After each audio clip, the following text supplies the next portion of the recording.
Kaska na Natch. Une histoire à l'heure du coucher. Le papillon et les chaussures. Il était une fois un beau papillon. Ce papillon était connu pour être très coquet. Tout le temps, il peignait ses ailes avec du nouveau pollen et tricotait de nouvelles chaussures avec des feuilles d'arbres. Un jour, il vit sous le porche d'une maison une paire de belles chaussures de couleur bordeaux. « Qu'elles sont belles! Comme je les désire !» s'écria le papillon. Tout allait bien, mais les chaussures étaient seulement pour les humains, et le papillon ne pouvait que voler autour d'elles et sauter à cloche-pied.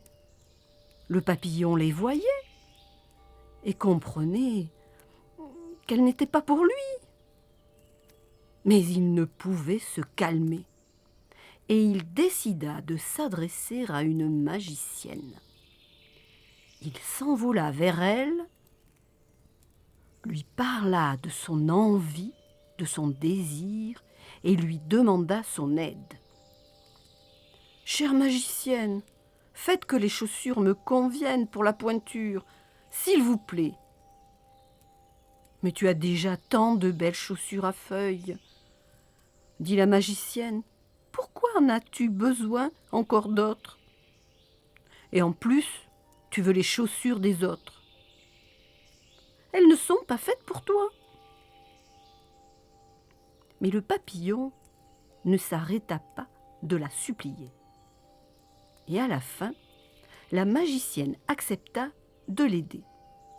Mais elle décida de lui donner une bonne leçon.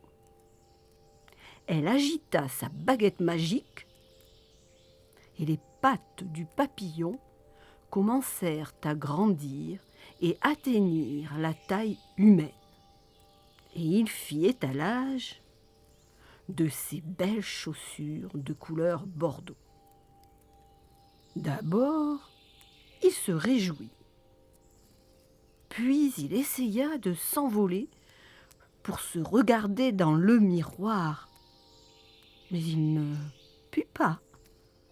Son petit corps ne pouvait pas décoller, ses pattes énormes du sol.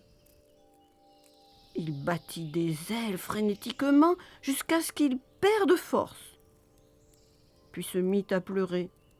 « Chère magicienne, s'il vous plaît, rendez-moi mes petites pattes. Je désire vraiment voler. Vous aviez raison, j'ai déjà tant de belles chaussures.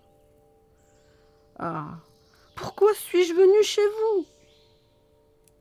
La magicienne vit que le papillon avait compris la leçon et le désensorcela. Le papillon se réjouit et survola la prairie. Depuis, il n'a jamais plus voulu ce que la nature n'a pas créé pour lui.